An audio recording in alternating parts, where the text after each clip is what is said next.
Buon pomeriggio e grazie di essere venuti a questa tavola rotonda.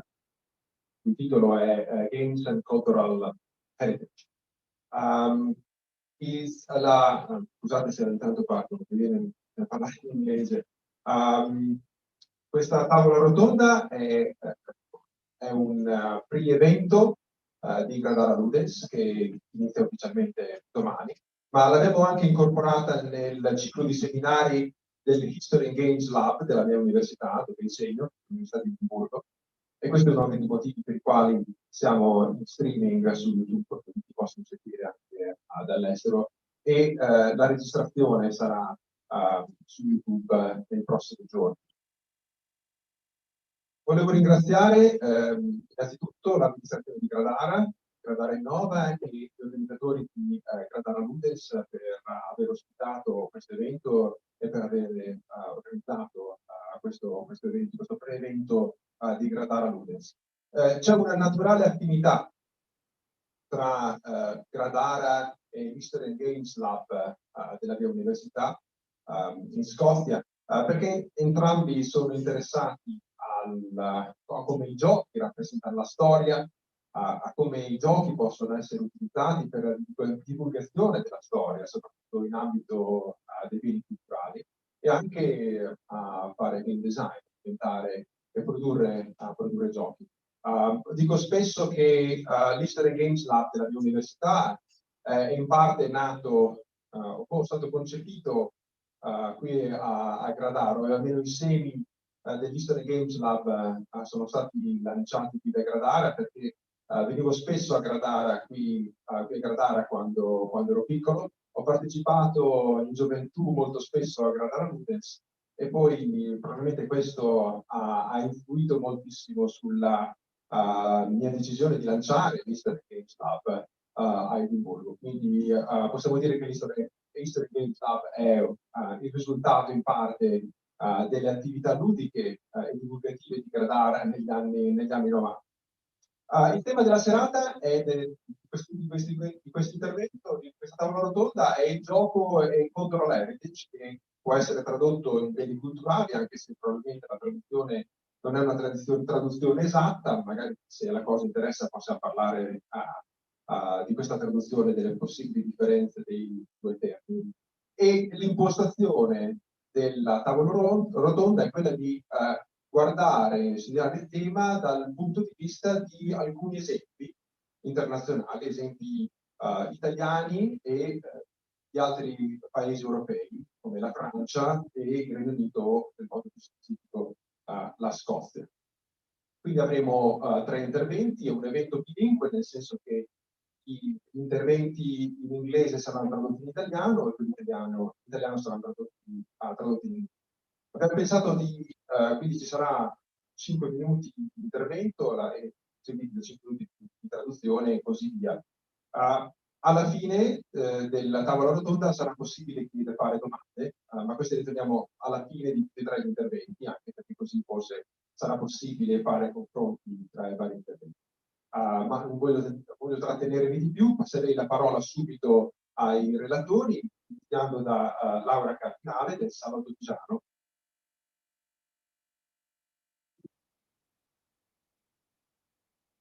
Good afternoon, everybody, and thank you for being here at today's roundtable entitled Gaming and Cultural Heritage. So today is an event that comes before the starting of GRADARA Ludens, and it's also included in a series of seminars that were launched by the History and Game Laboratory that I founded at the University of Edinburgh. That's why we are streaming today's event online, and the recording will be found on YouTube in the next few days. So we'd like to thank the GRADARA administration, the Innova and GRADARA Ludens for hosting us today and for holding today's event. So the History Game Lab and GRADARA share something. They have something in common because both show how games can be used to talk about history, to talk about cultural heritage, and to talk about game designing and production. I often talk about the History and Game Lab, and I say that it started here because I used to come here when I was young, and that's when the seeds of the lab were planted.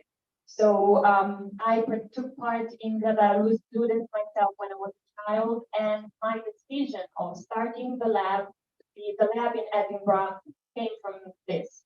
And that's the result of GRADARA Ludens back in the 90s. And today's topic is game and cultural heritage. We will deal with this topic with examples coming from France, Italy, and the UK, Scotland. Today's event will be translated from Italian into English and vice versa. And at the end, there will be a Q&A session to share ideas and everything we talked about. So now the floor goes to our first speaker. Thank you. Buonasera a tutti e tutte, e intanto grazie per l'invito, è davvero un piacere poter intervenire in questa tavola rotonda. I cui temi sono molto importanti per me come professionista, ma per me come vicepresidente dell'associazione Salotto di Giano, che da anni si occupa di divulgazione del patrimonio attraverso il gioco. Potrei raccontarvi quello che facciamo, ma penso che parole. Quindi direi che vi possiamo mostrare un piccolo estratto di quello che è stato il nostro primo evento di divulgazione storico-culturale attraverso il gioco in un'area archeologica, e partiamo da quello per raccontarvi che cos'è monumenti di ruolo e il patrimonio attraverso il gioco di ruolo. Good evening, everybody. So thank you for having me here. Today's topic is very important to me as a professionist and as vice president of the Salotto di Giano. We have been talking about cultural heritage and the spreading of culture over the years through games. And we can start watching a video. That's the first event we held at an archaeological site where we use games to talk about history, and then we will talk about the monumento di ruolo and other topics.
Era il maggio 2019, noi eravamo all'area archeologica dello stadio di Domiziano, come visto un evento composito.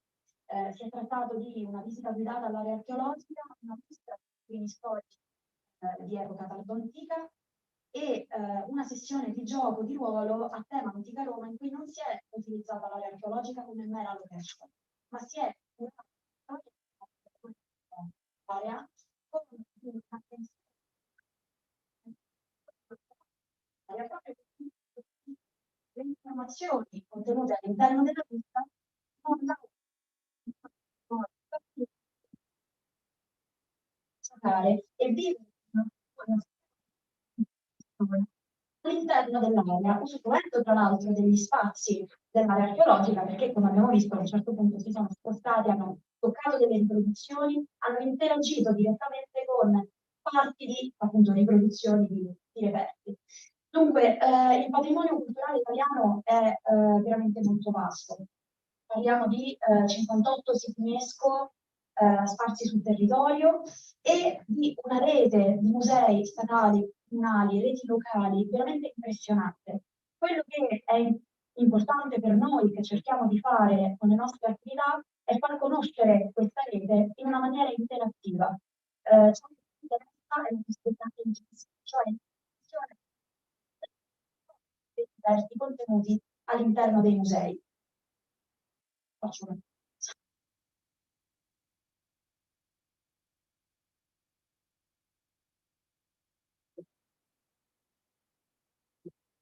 Okay, so the video you saw was about the event that was held in May 2019 at the Stadio Domiziano in Rome. It was a series of guided tour followed by an exhibition and then a role-playing game.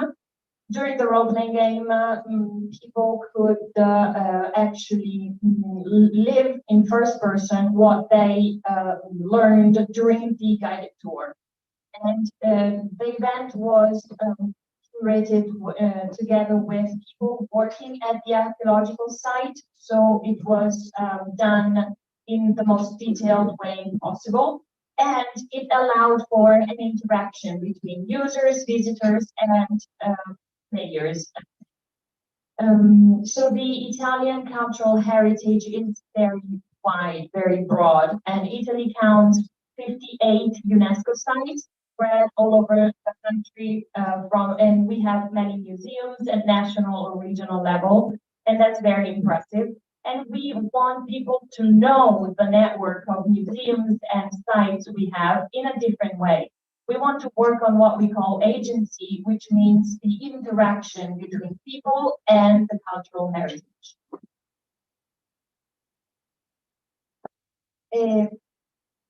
Durante la pandemia, i dati Istat hanno parlato chiaro, ovviamente le visite nei musei sono diminuite. Però il numero che è veramente interessante è il fatto che siano aumentati i visitatori nei musei locali. Vero, meno turismo straniero, ma più persone si sono avvicinate ai cosiddetti musei vicini, cioè quelli di prossimità. Riscoperta una comunità che vive all'interno di questo ha diverse realtà ad avvicinarsi alle radici, alle proprie storie, a voler interagire con le storie che si possono conoscere all'estero. Si sono attivati diversi progetti, sociologia e archeologia, volti proprio a cercare di unire queste comunità con i ragazzi. La cosa che a noi interessa, infatti, è che il beneficio del gioco culturale è dato proprio dalla riscoperta di valori e della possibilità di creare storie che non siano di totale fiction, cioè puramente inventate, ma di poter utilizzare il nostro patrimonio per raccontare quella che è la nostra storia.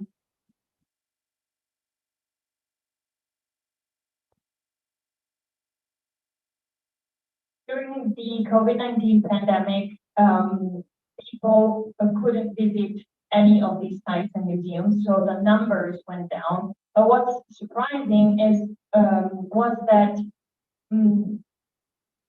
people from the territory rediscovered the places around them, very close to them. So the numbers actually went up. Numbers of visitors coming from the neighborhood, let's say. So people could discover again their roots, their history, where they came from, so that we decided that we wanted people abroad to know everything about us. So many programs for in sociology or archaeology or anthropology started. And we are really interested in people rediscovering our roots and our values. And we want them to do that not through fiction, but through stories about the real history. So we want to tell the real history of our country. A noi importa che questi musei permettano di conoscere la storia non attraverso solo ed esclusivamente fatti, che possono risultare a volte distanti, ma la possibilità di conoscere i processi sociali che sono alla base di questi eventi. le storie che andiamo a raccontare non si avvicinano alla ricostruzione storica, non si vanno a mettere in scena eventi già accaduti, ma permettono di vivere le atmosfere in un'ottica multidisciplinare, storia del costume, storia dell'arte, storia culturale, che le persone giocando possono vedere e quindi scoprire.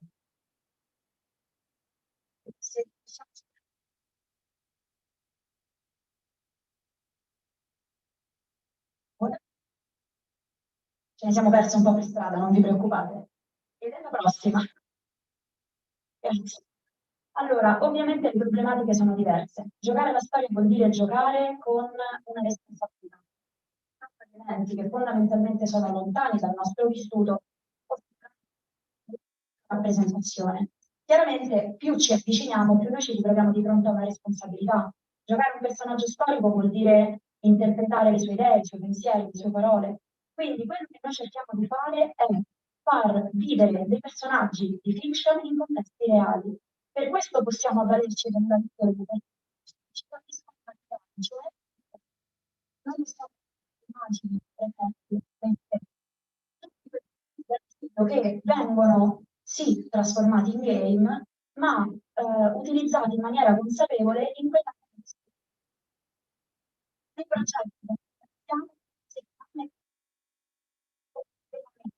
cioè viene spiegato al giocatore e al pubblico tutto ciò che c'è di reale in quello che è stato giocato. Quindi una serie di singoli elementi reali usciti assieme da una storia ovviamente inventata, ma che viene spiegata e quindi viene messo in condizione il partecipante di poter approfondire ciò che ha giocato e gli è piaciuto, di scoprire la mappa, la planimetria archeologica ovviamente dello stato di Veneziano. Per immaginare le aree archeologiche che si avvicina ovviamente noi sapevamo che fossero all'interno di quella planimetria il dove le esigenze di gioco, la planimetria e nel debriefing è stata fatta la spiegazione che ha permesso appunto di svelare la realtà dietro la storia.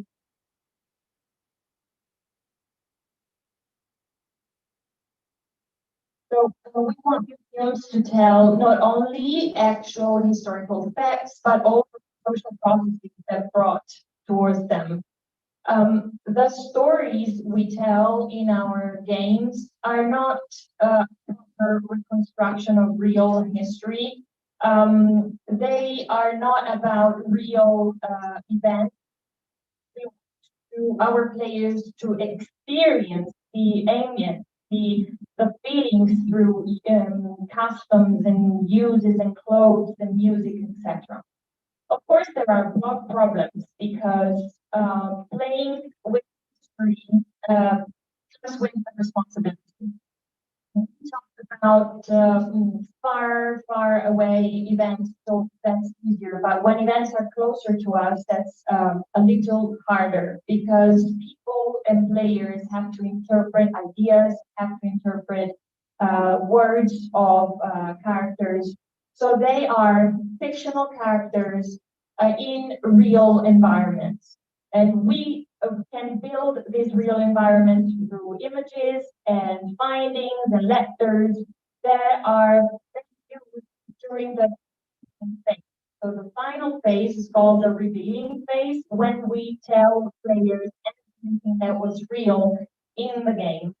So there are real elements in fictional characters, and players can then discover what was real and tell everything about it to whomever they want to. The map you see here is the map of the Université we use for the event. The map is real. The names of the rooms were created by us.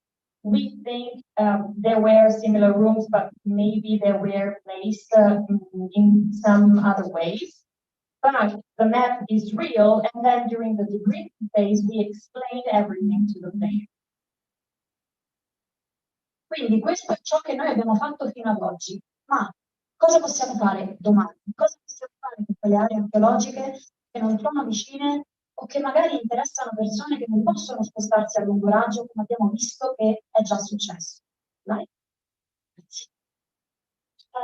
Abbiamo dei nuovi progetti che sono quelli che ci vedranno attivi nel 2024. Il primo in particolare, che rientra sotto il metodo di monumenti di ruolo, è Avenico, cioè una scoperta importante sono note per un'attività principale, quella della ricerca e dello studio, ma che posseggono un patrimonio ai più sconosciuto, spesso chiuso e inaccessibile, che è quello di musei universitari e accademici, frequentati magari in maggior parte dagli studenti o dai docenti, ma che magari non riescono a raggiungere un pubblico generico. Ecco, la nostra idea, la nostra proposta, ciò che avverrà molto presto, è una rete universitaria che riunisca questi musei universitari attraverso il gioco, quindi una serie di visite guidate, un gioco creato appositamente per la divulgazione della storia museale e che vede personaggi generici, ma delle figure di ricercatori connesse ai dipartimenti che partecipano all'iniziativa. Quindi la possibilità di aprire in via del tutto eccezionale alcuni metodologiche parte di questo patrimonio chiuso attraverso la visita più il gioco.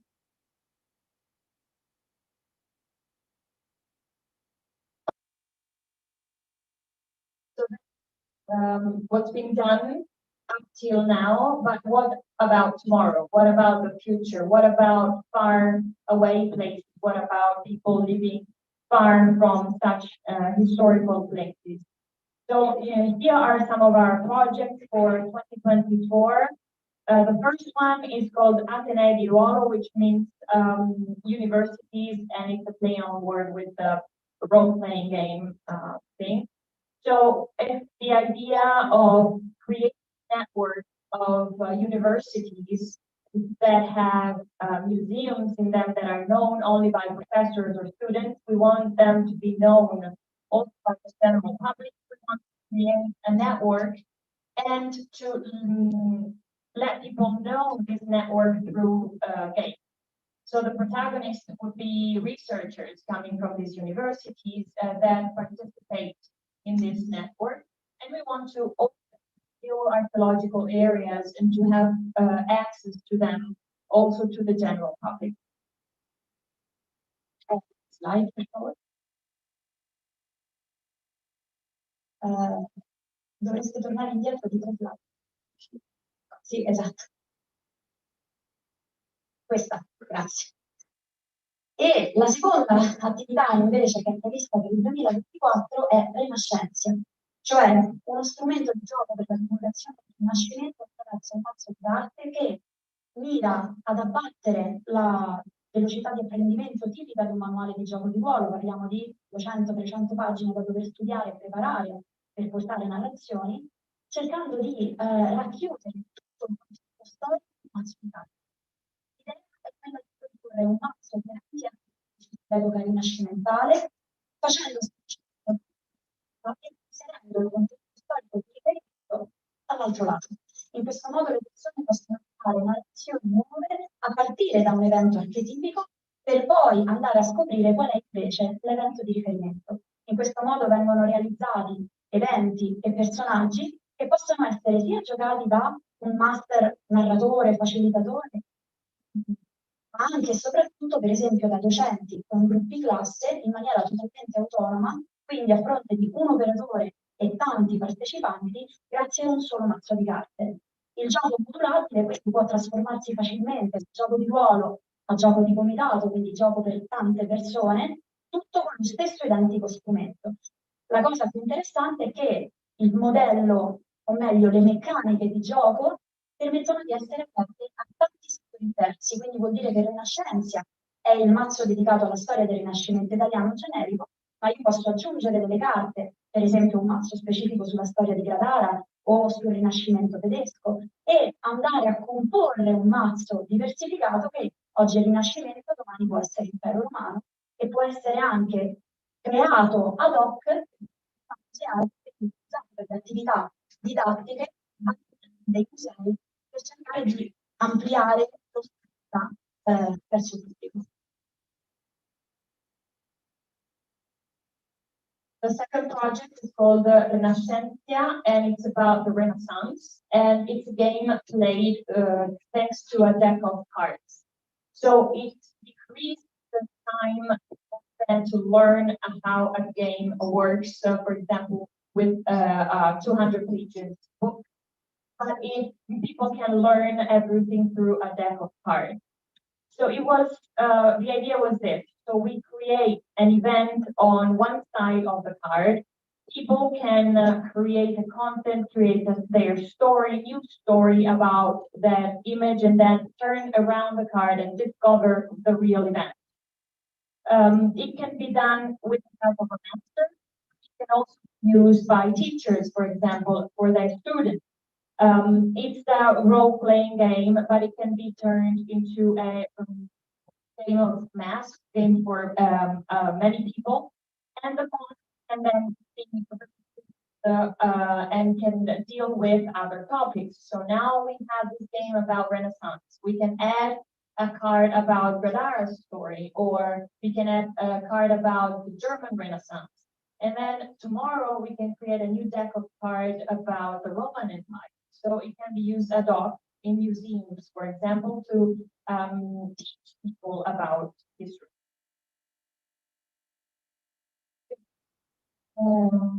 L'ultima attività che vi posso annunciare è che eventi come quelli che sono stati cominciando a partire, quindi diverse realtà museali stanno cominciando ad aprirsi all'idea di organizzare eventi aperti al pubblico, gratuiti o meno, di visita più gioco. Noi abbiamo già in programma a Roma presso il Museo di Casal di Pazzi per l'anno prossimo. L'idea è che sempre più musei facciano rete, magari condividendo degli strumenti comuni versati, ad esempio Rinascentia, per cercare di fare questo tipo di attività e far conoscere le loro storie. È importante, avanti per favore. Grazie. È importante per noi questo aspetto.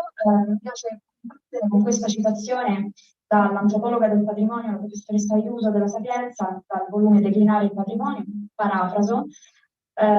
Il patrimonio non è fatto solo di reperti, non parliamo solo di oggetti, perché rischiamo di andare incontro a una tesaurizzazione. Se noi leviamo degli oggetti da un contesto, rischiamo di avere solo delle connessioni. È importante ricordarci che sono le persone, le emozioni, le loro strategie, le loro intenzioni, ciò che noi troviamo al centro di queste storie, e questo è ciò che facciamo noi. Grazie.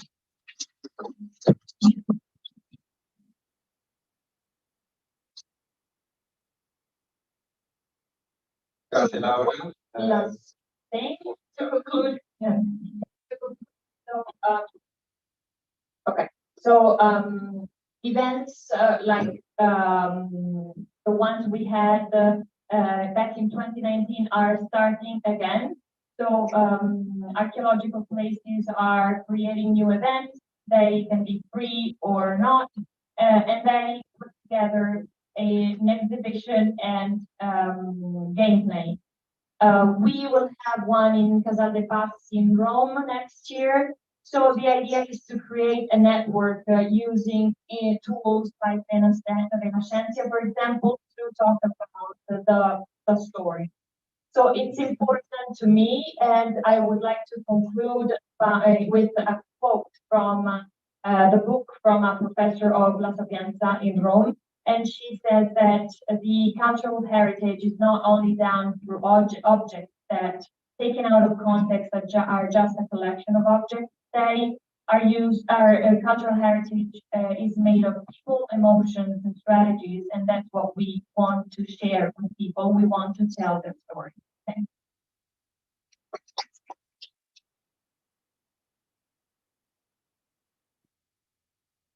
Grazie Laura. Come dicevo, le domande sono alla fine di tutti e tre gli interventi. Il secondo relatore è Jeanne Besnard, che attualmente si trova all'Università della Sorbonne a Parigi, ma fino a pochi mesi fa era una studentessa dell'Università di Edimburgo, visiting student a Edimburgo. E il suo intervento sarà sul Le Monde Claudie, il mondo di Clodoveo, un gioco utilizzato dal Museo di Archeologia Nazionale francese. The next speaker would be Jeanne with us on Zoom from the University of the Sorbonne University. She was a student at the Edinburgh University, and she will talk about the project, the Le Monde Claudie, and that's done at the National Museum. Okay. Thanks. Hi. So between October 2022 and May 2023, took place at the French Museum of National Archaeology an exhibition called Le Monde de Clovis, l'exposition dont vous êtes le héros, which can be roughly translated to Clovis's world, the exhibition in which you're the hero. The Museum of National Archaeology is located in the city of Saint-Germain-en-Laye, near Paris, in a castle once owned by the Stuart family. I was able to discuss the exhibition with both the curator of the early medieval section of the museum, Fanny Monique, and Sorbonne University professor of early medieval history who helped design the exhibition, Professor Bruno Dumézil, whom I have thanked, honestly. The exhibition followed an RPG structure and appears as one of the first of the kind in France. The exhibition was accompanied by a series of conferences on medievalism, research on early medieval history, and video games. These talks were given by French academics. There was a program specific to younger visitors to introduce them to early medieval French history through crafts. Okay, I'm sorry. Do I need to restart again? Okay. I will focus on the genesis of the exhibition and then discuss the specific design, which relied on RPG, and escape game inspired structure. And I will end by talking of the exhibition's target audience.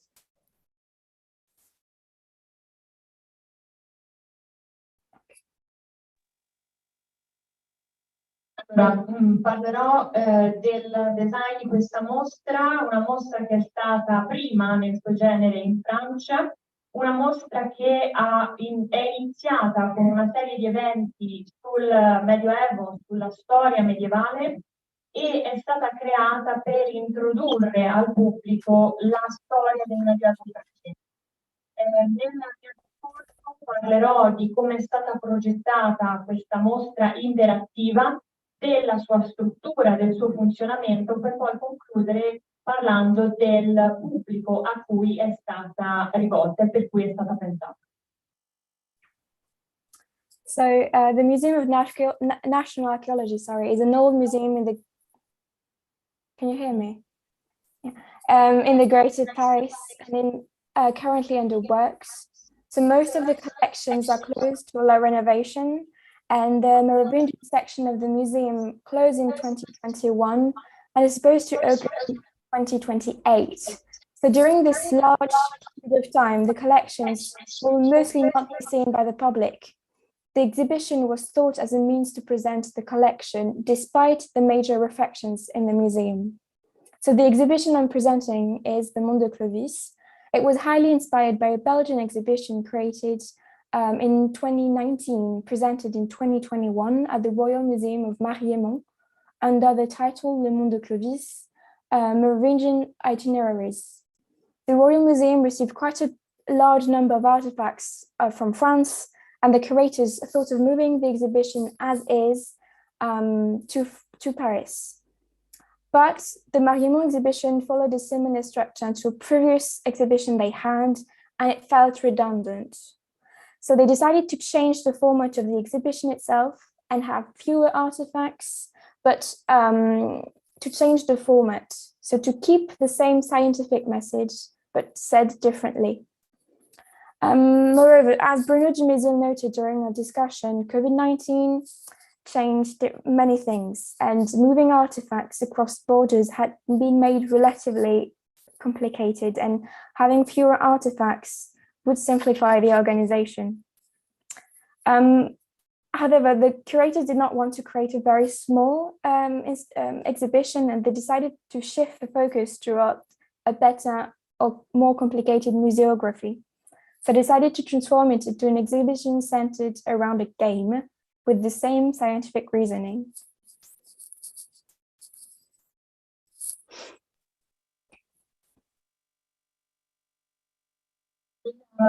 Ha avuto luogo durante un periodo di ristrutturazione del museo. Alcune aree del museo sono state chiuse nel 2021 e verranno riaperte nel 2028 e in questo grandissimo, lunghissimo periodo di tempo molti degli oggetti e degli artefatti contenuti in queste aree dei musei non possono essere viste dal pubblico, quindi l'idea è partita proprio da questo. Inoltre ci siamo ispirati ad un evento simile che si è tenuto in Belgio, al Museo Reale, dal 2019 al 2021, e in cui venivano utilizzati molti oggetti reali, storici, che di fatto erano anche appartenenti alla storia francese e che i curatori avevano fatto arrivare direttamente da Parigi. Tuttavia questa mostra aveva uno stile che per noi suonava un po' ridondante, quindi abbiamo deciso di cambiarne il format, di mantenere lo stesso messaggio scientifico, ma di cambiare il modo di raccontare la storia. Quindi nel 2019 abbiamo avuto una serie di discussioni, di dibattiti e abbiamo capito che quanto fosse complesso avere del materiale vero, storico e reale proveniente da musei sparsi per il paese e per il mondo. Quindi abbiamo cambiato un po' il focus, abbiamo deciso di utilizzare l'idea del gioco per andare a raccontare la stessa storia e passare lo stesso messaggio.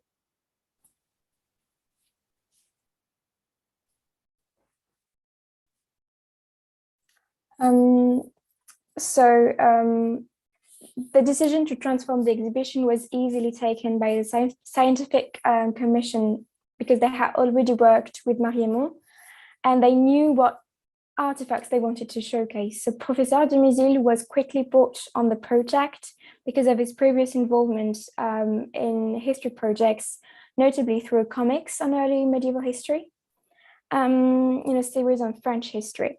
So Professor de Mézil also added during our discussion that the use of RPG is frequent in his university course because it is helpful, especially to first-year students, to navigate the new vocabulary. It creates recreational yet scientific structure of learning. The scientific commission, so formed by Fania Monique and Bruno de Mézil, decided to create a RPG-based scenario to immerse the visitors turned players into the exhibition, making it impossible to visit without the game. The games have long been part of museums in France, but more often than others as a kind of supplement rather than a main focus. It is usually on the side of the exhibition in addition to the visit. The rare use of RPG in museum was also noted, though recently some French museums, especially in Lyon, have dabbled with it.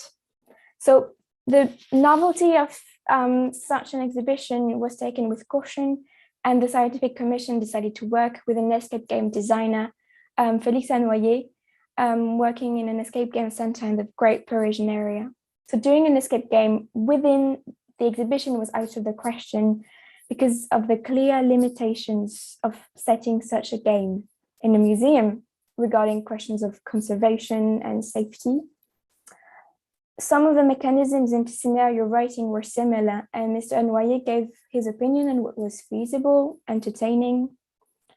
In a conference given to museum curators, Fania Monique highlighted that nowadays museums incorporate the idea of entertainment, and they drew inspiration from other exhibitions in France, so especially in La Visite dont vous êtes le super-héros in Bordeaux, the Guerrier-Guerrière in the Museum of the History of Iron, and Enquête de pouvoir de Rome à Lugdunum in Lyon. And it was influenced by a catalogue of books called Choose Your Adventure Stories. It was extremely popular in France, and it has been since the 1980s.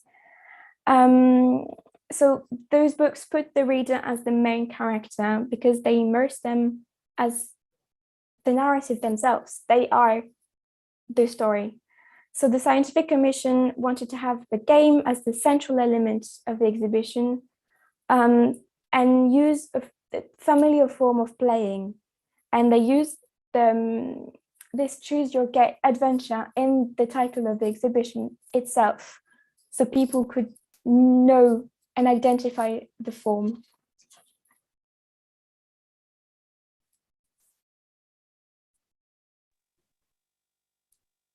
La decisione di cambiare format, di cambiare focus non è stata facile, è una decisione facile da parte della Commissione perché comunque avevano già visto mostre simili, ma volevano appunto cambiare direzione. Il museo era già stato coinvolto in precedenza in progetti legati al gioco, soprattutto nel mondo del fumetto, sulla storia francese. Il dibattito che c'è stato quindi della Commissione ha riguardato l'utilizzo del gioco di ruolo come nuovo focus per anche ad esempio per gli studenti che potessero imparare in questo modo un nuovo vocabolario e quindi apprendere nuove informazioni con una struttura diversa. La Commissione quindi ha capito che cambiare scenario doveva per forza legarsi all'utilizzo del gioco, non poteva prescindere da il mondo del gioco e dei musei si erano già avvicinati, però il gioco era sempre stato, non era il focus, era semplicemente una cosa in più oltre alla visita del museo stesso. Per esempio, però, a Lione c'era già stato l'utilizzo del gioco di ruolo come metodologia nuova per visitare un museo. La Commissione quindi ha coinvolto un designer e un progettista che aveva già collaborato a Parigi con vari progetti e questo designer aveva capito che doveva concentrarsi in particolare sulla location, perché ovviamente il museo è un luogo limitato per questioni di sicurezza e di conservazione di ciò che vi è contenuto. Oggi i musei sono già vicini all'idea di intrattenimento, ci sono state già altre mostre che utilizzano i giochi, ad esempio a Bordeaux, a Lione o in altre città francesi. Quindi questo designer insieme alla Commissione si sono ispirati a un libro che si intitola Scegli la tua avventura, un libro degli anni '80, in cui il lettore diventava il protagonista della storia, quindi il lettore era la storia. E hanno deciso di mettere il gioco al cuore, al centro della mostra e di inserire questa idea di voi siete l'eroe anche nel titolo della mostra stessa, per far vedere ai partecipanti cosa vi avrebbe appena.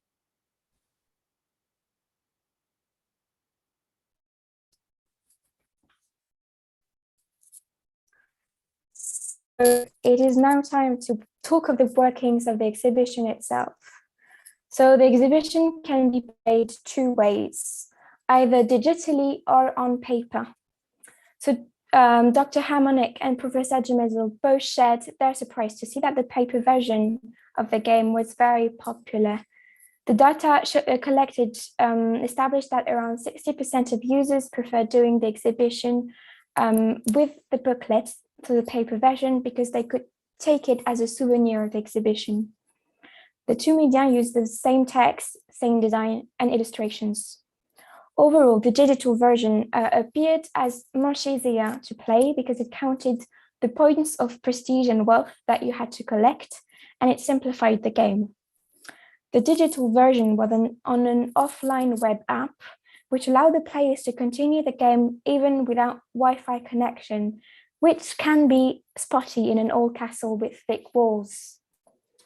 Nevertheless, the digital version could not be the only tool because while the paper version includes some difficulties to navigate the booklet according to the answers, the need of a pen, and so on.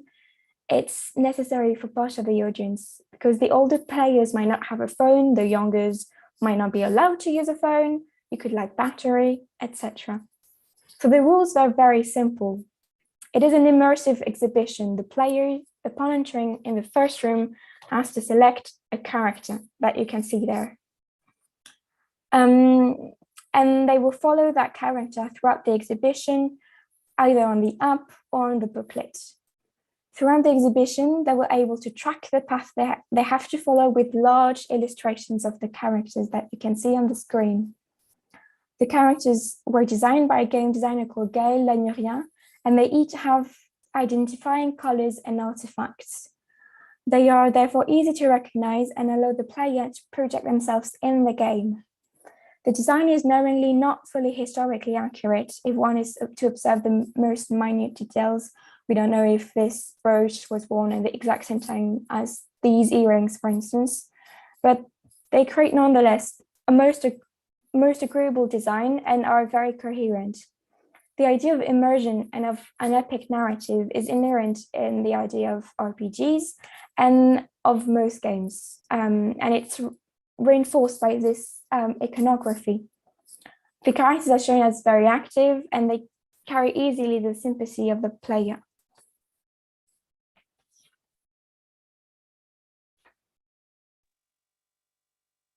Nel vivo della mostra vi erano due modi per partecipare, uno cartaceo e uno digitale. In che senso? La parte cartacea era legata al libro, che era molto popolare. Il 60% dei visitatori e dei partecipanti alla mostra lo hanno comprato dopo come souvenir proprio del museo, e era una versione che conteneva lo stesso testo, le stesse illustrazioni del lavoro originale.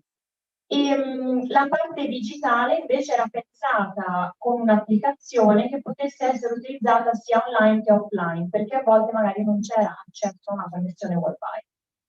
Non si è scelto di utilizzare solo lo strumento digitale in quanto poteva essere complicato, perché per esempio le persone più grandi, più su di età, potevano non avere un telefono oppure non saperlo usare. I giovani, troppo giovani, non avevano magari accesso a un telefono oppure si caricava semplicemente la batteria. Non si è scelto nemmeno solo la versione cartacea perché la necessità di prendere appunti, di scrivere, implicava anche avere con sé una penna, eccetera. Le regole erano le seguenti: si iniziava nella prima stanza con la scelta di uno dei personaggi che vedete sulla slide, personaggio che una volta scelto andava seguito per tutta la mostra attraverso la versione cartacea o la versione digitale. I personaggi sono stati creati da un designer specializzato che ha seguito colori e caratteristiche che risalissero all'epoca storica e che potessero permettere agli utenti di proiettarsi direttamente nel gioco. Non sappiamo se effettivamente i personaggi avessero questo abbigliamento o si comportassero proprio in questa determinata maniera. Comunque la ricostruzione era più vicina possibile all'originale. La parte immersiva e la narrativa epica rappresentano il cuore del gioco di ruolo, quindi l'idea, queste due caratteristiche sono state rinforzate dall'uso di questa specifica iconografia.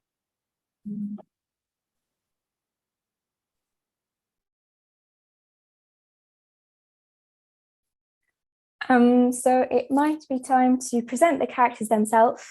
So it is in the very first room and it helps the player select the characters they want to play. So I will put that slide, I will give you that slide so you can read it. So you have Andarchius, the energetic one, Basil, the artful one, Genevieve, the courageous one, Medach, the clever one. So there is a character for everyone. So the exhibition is organized according to a person's life pattern. So the different rooms represent the important stages of life in which the player has to make a choice to win a certain amount of points of prestige and wealth. So prestige and money are explained to be the two central variables during the early medieval era. The aim is obviously to rise socially through these two variables, which are sometimes beyond of the player's control, especially at one stage of life. But it is for historically accurate reason, and it explained to the player. Indeed, the player has a certain amount of children attributed by spinning a wheel, because people living during the Merovingian period certainly did not have a say in the number of children they had.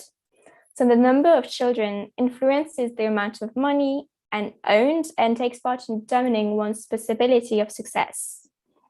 This specific step is particularly interesting because it shows the desire to teach even in the method itself. In the format of the exhibition, the rules of the game seem to want to mimic that of the society in which the game is set. So the player follows the steps of the different stages of life during the Franks' time. After choosing their character, the player has to press Start Life and the digital medium and is born. The first step, so that of small childhood, is explained in a very simple way to make sure that everyone understood how it works. The player goes from young childhood to the time they make decision of the craft they will practice, the question of marriage, and so on until their burial place. So for instance, within the church walls or even near the altar, depending on how much money you have and the prestige you carry. So each decision is explained and the player sees the consequences of the choice immediately in the prestige points, the wealth, and the explanations. Sometimes choices are offered, but upon selecting them are refused. While this answer might seem possible to us, it was not the case at the time. For instance, regarding hypergamy or love marriage, each refusal is explained and invites the player to choose more wisely, for they are a person living in the Frankish kingdom now, and they must act accordingly. The game truly finds creative ways to explain historical facts and details while managing to surprise the player.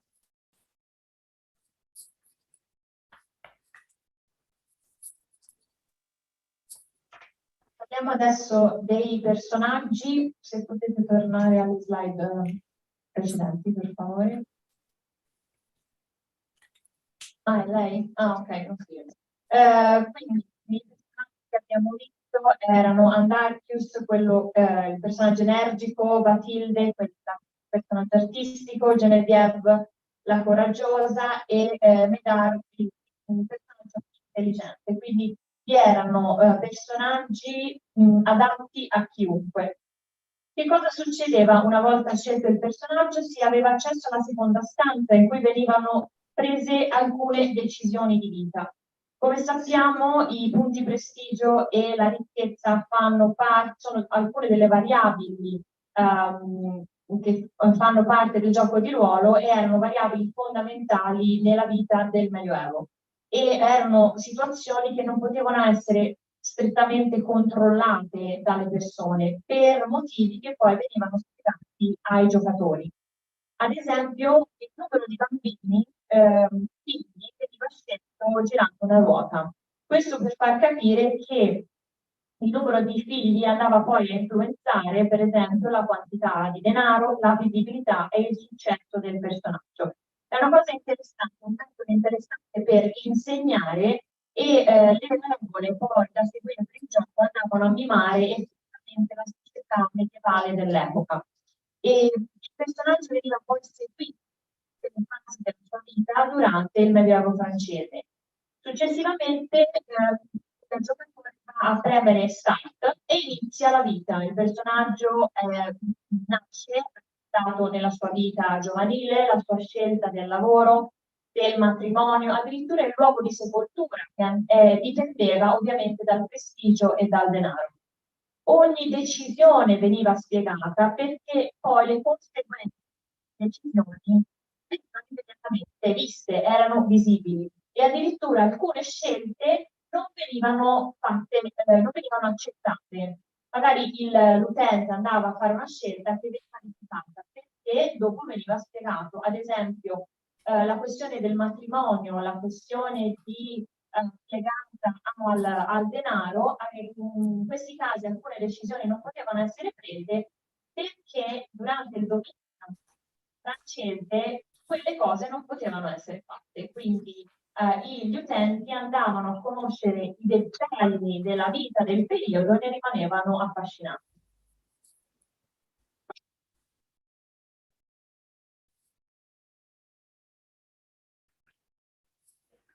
So the bold text and artifacts are used to illustrate the possible choice. The 150 artifacts shown in the exhibition were put in enclosed windows to ensure the safety. The artifacts were used as material to support the choices. But the question if they were often forgotten in the rush of the game has been raised. There were also some interaction with mini games which involved the senses. For instance, the characters faced an ordeal after being accused of a crime, and the player had to put their hand in a cauldron to feel for a wooden shape. If they can recognize the shape, which is fairly simple, it's the number 8, they can pass to the next step. So one step incorporated medieval games like the tough game. Some steps were common to the different characters, but they exemplified 4 different narratives, and the result varied a lot.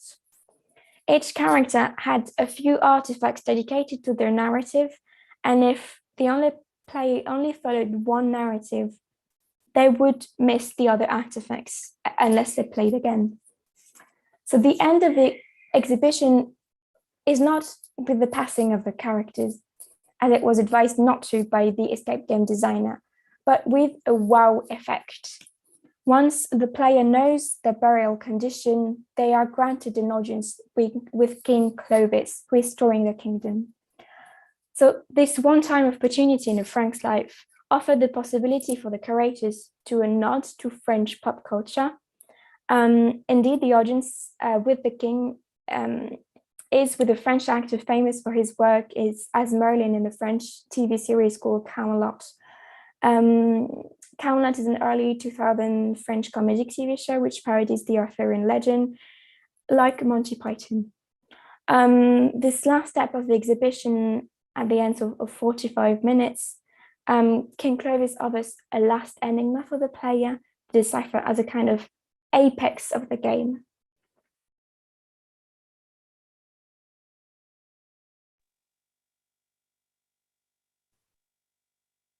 Sono presenti nel gioco circa 150 artefatti originali, tutto materiale che veniva utilizzato dai giocatori a seconda delle scelte che venivano fatte per la vita del proprio personaggio.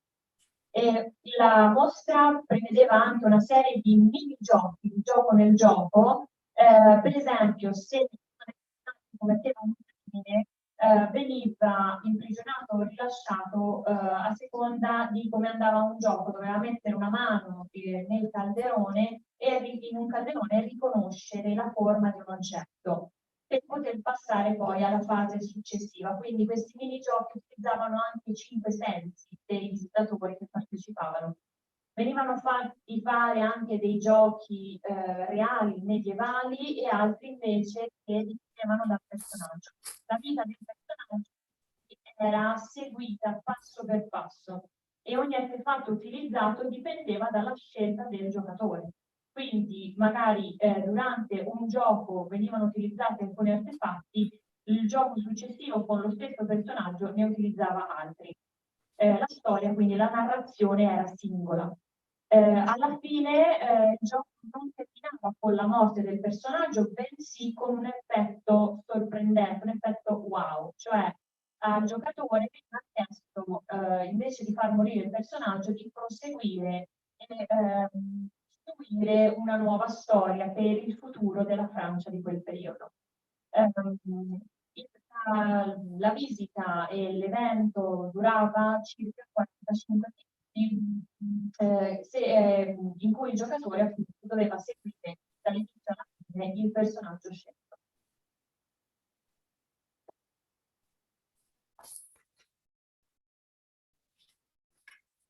So on a last note, it's time to talk about the audience to which the exhibition is targeted and the impact of the form considering that. So Fanny Amonek in her conference and Bruno de Musil again insisted on the fact that this exhibition was for a younger public than usual exhibitions.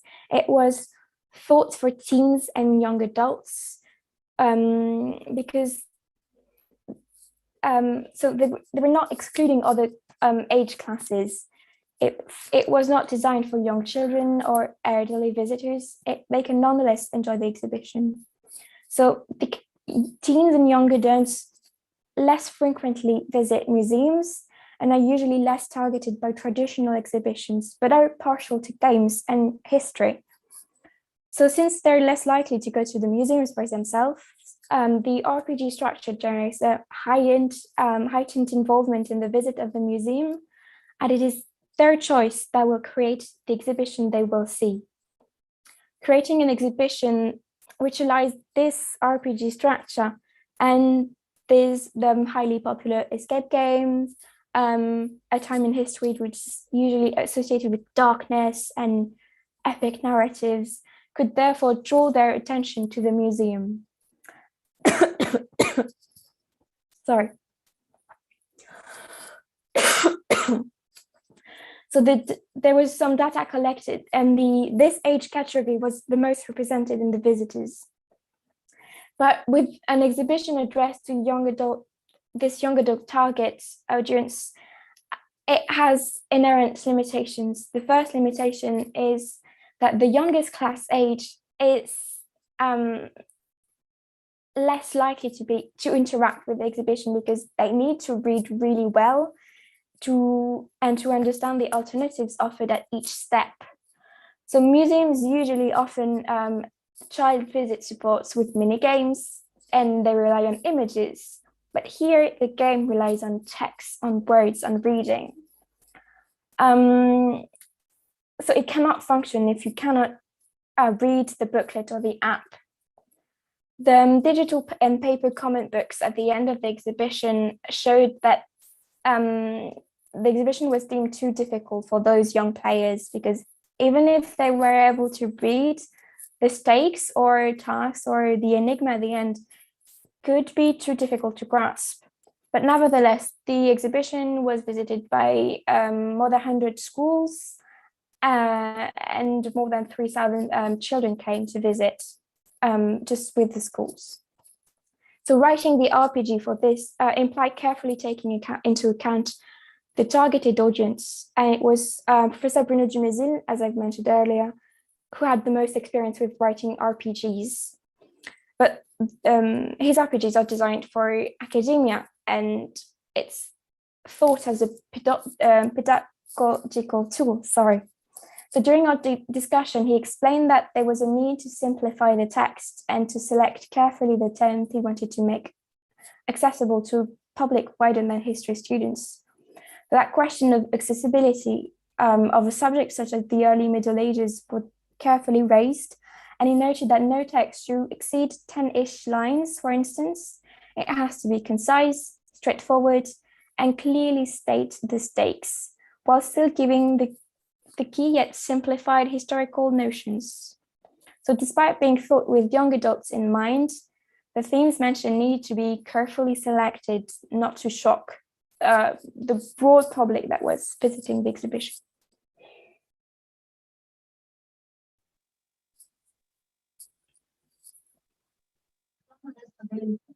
Target dell'impatto che ha avuto la mostra, diciamo che questo evento è stato pensato per giovani adolescenti e giovani adulti, non per escludere le altre fasce d'età, ma semplicemente perché i bambini troppo piccoli e le persone più anziane non avrebbero potuto godere dell'esperienza. E in realtà i teenager e i giovani adulti sono quelli che meno vanno a visitare i musei o le mostre, quindi volevamo coinvolgerli di più, volevamo creare una mostra che loro stessi potessero creare in prima persona attraverso l'utilizzo dei giochi di ruolo, che erano già molto diffusi, e anche l'idea di una escape room, quei giochi che adesso sono molto molto frequentati da queste fasce di età. Quindi l'idea della narrazione epica e che potesse essere legata ad un museo, quindi una cosa che in realtà queste fasce di età non erano particolarmente interessate a considerare. Per quanto riguarda l'esclusione dei troppo giovani o dei troppo grandi, è una questione di lettura e di capacità di comprensione dei testi. Ovviamente in questi giochi c'è bisogno di leggere molto, di capire i passi da intraprendere e sia per l'utilizzo digitale, quindi attraverso l'app, che attraverso il libro.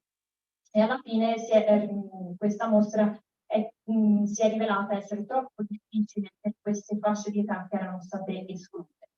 Alla fine la mostra è stata visitata da più di 100 scuole, da migliaia e migliaia di bambini, di ragazzi, e è stato studiata l'idea dell'utilizzo dei giochi di ruolo come strumento didattico, una cosa che non era mai stata pensata prima.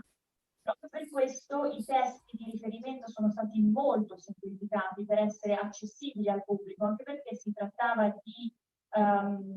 dell'inizio del Medioevo, quindi una storia piuttosto cruda anche, quindi i testi dovevano essere concisi, diretti, accessibili, molto chiari, contenere nozioni storiche, ma accuratamente selezionate per non scioccare e destabilizzare i partecipanti.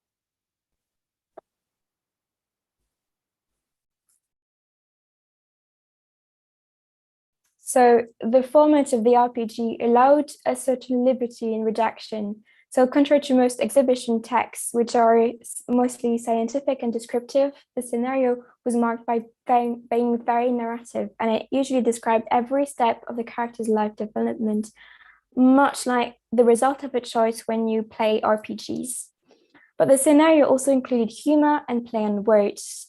For instance, in Batil's narrative, so she's a young freed slave who becomes a seamstress. She's compared to Termontia, a Merovingian Anna Winter. And the text plays a joke on the devil wears Prada becoming the devil wears Rada, and Rada is an early medieval name. But the usual signs describing the artifacts remain traditionally scientific. So the RPG found its practical obstacles under the forms of mini-games around the middle of the exhibition with a game of taff and simpler games to understand Roman numbers, smell spices, etc. These smaller games created a sort of small entertaining break, convoking the senses which usually interest the younger visitors, especially if the rest of the exhibition was too difficult for them. And it teaches them about everyday life or echoes things they're learning, for instance, how to count. The answers on the minigame allow to go further in the adventure. They give out clues in a question asked in the game. For instance, the most used condiments. It was always about learning the basics of Frankish everyday life through the very entertaining and amusing screen that is the game. These games might also have helped, in my humble opinion, some reluctant gamers who were more used to traditional exhibitions or traditional games like the TAF, for instance. And Fanny Harmonic explained that while the exhibition was looking for creative innovation in museography, they could not be too drastic in their choices and risk to scare away their usual visiting targets. The exhibition received a positive feedback with a final 8.8 out of 10 on the Digital Commons book, and they saw a gradual increase in visits up to the end of the exhibition. So the exhibition was deemed a success and will most likely influence other museums and, for the better. Thank you very much.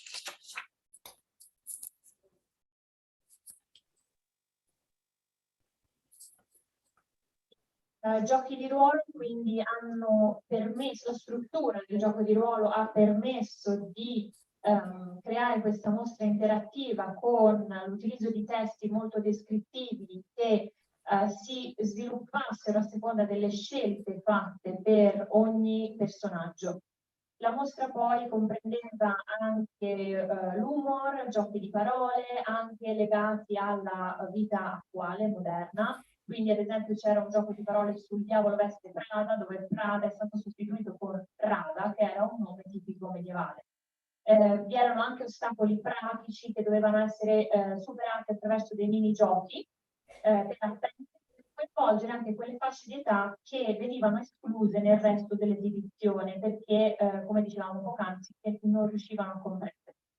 Vi erano anche poi dei minigiochi per rispondere a delle domande che sarebbero arrivate poi più avanti nell'esperienza. E era tutto fatto in funzione dell'apprendimento della vita dei franchi durante appunto il Medioevo.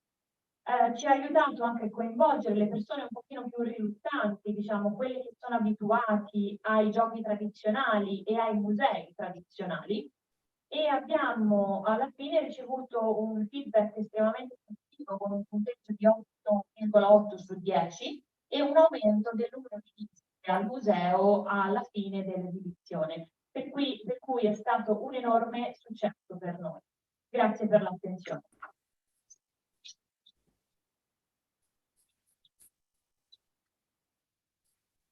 Grazie Jeanne.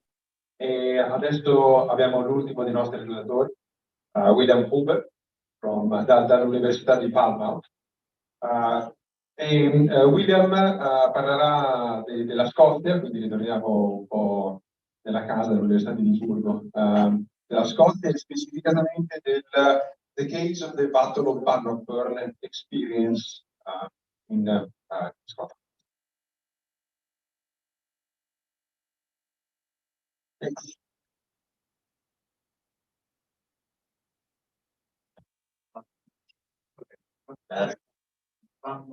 Bannockburn Express.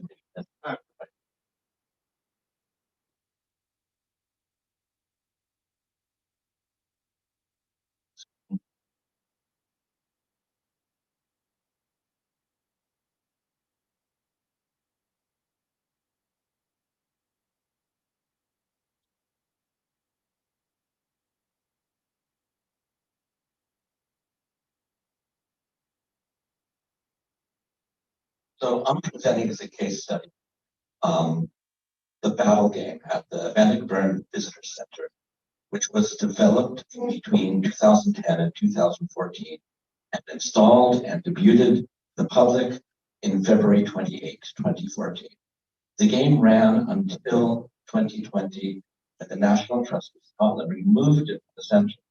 So first I'm going to talk about the battle site and the battle it commemorates to give a sense of its significance to various stakeholders, including the Scottish Government, the Scottish National Party, the National Trust of Scotland, and others. Then I'll give a brief development history. I'm still doing some research on this, which become difficult for reasons I can explain later. But I'll mostly be discussing aspects of its design and its operation.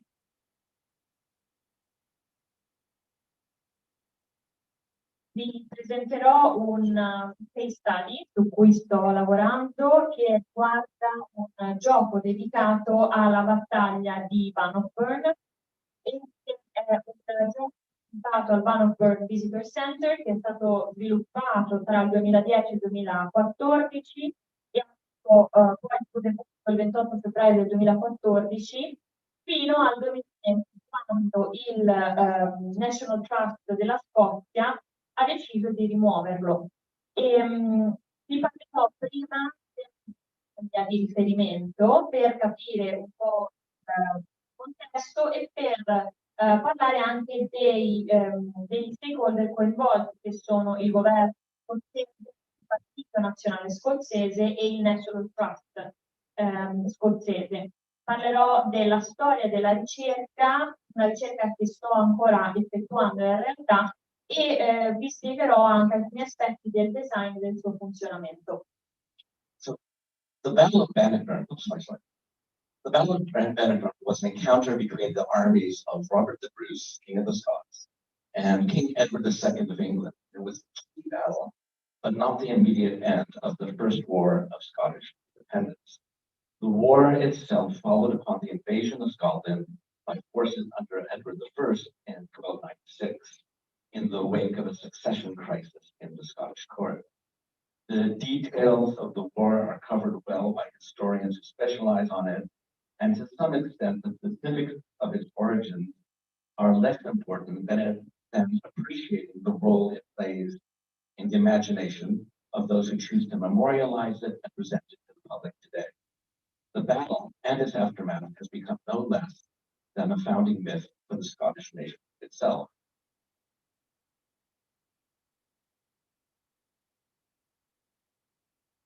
La battaglia di Bannockburn è contro l'esercito di Robert Bruce, e che era re degli scozzesi e re d'Inghilterra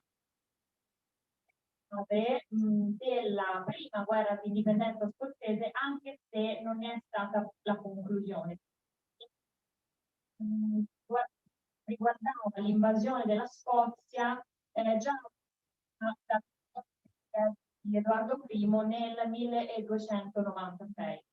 I dettagli di questa battaglia sono stati narrati da storici specializzati appunto di questo periodo storico, e le origini sono meno importanti del ruolo invece che gioca ancora questa battaglia nell'immaginario collettivo. Infatti la battaglia e le sue conseguenze adesso sono diventate il mito su cui si basa la nazione scozzese, l'indipendenza della Scozia.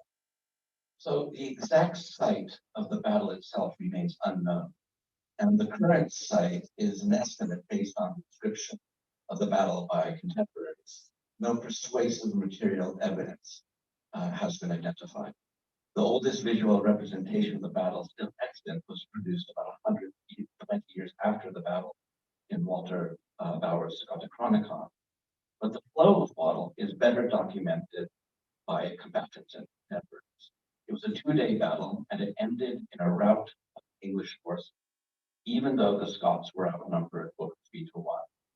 Only about a third of the English forces survived, and Edward II was forced to retreat. While the Scottish War of Independence would continue for several years, this victory is generally seen as the key military turning point. The Declaration of Arbroath, a letter addressed to Pope John XII, would later be seen as the foundational document in establishing the basis for a sovereign Scottish nation.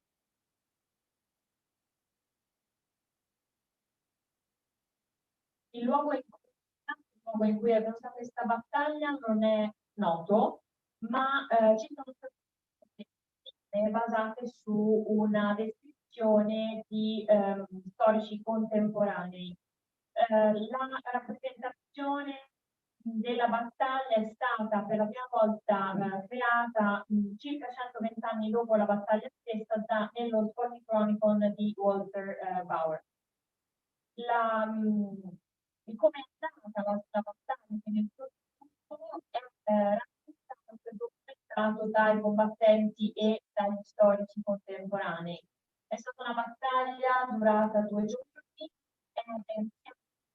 con il ritiro delle truppe inglesi, nonostante l'esercito inglese fosse più grande di 3 volte rispetto a quello scozzese. Sopravvissero circa un terzo delle forze inglesi che furono costrette a ritirarsi, e la guerra poi di indipendenza è andata avanti per molti anni, ma la vittoria di questa battaglia è stata vista un po' come l'evento che ha portato poi la storia della Scozia. E una volta Papa Giovanni XII consegnò una sorta di dichiarazione, un documento che stabiliva le basi per una nazione sovrana scozzese. The battle game was itself the centerpiece of the Bannockburn experience, an interactive, immersive exhibit run by the National Trust of Scotland. As there are no material elements left of the battle, it was very important that the visitor center provide a rich experience. Otherwise, all you have is empty field. The Bannockburn experience at the visitor center was designed by Bright White Limited, a digital agency based in Yorkshire with a long track record for installing media-rich experiences in heritage sites.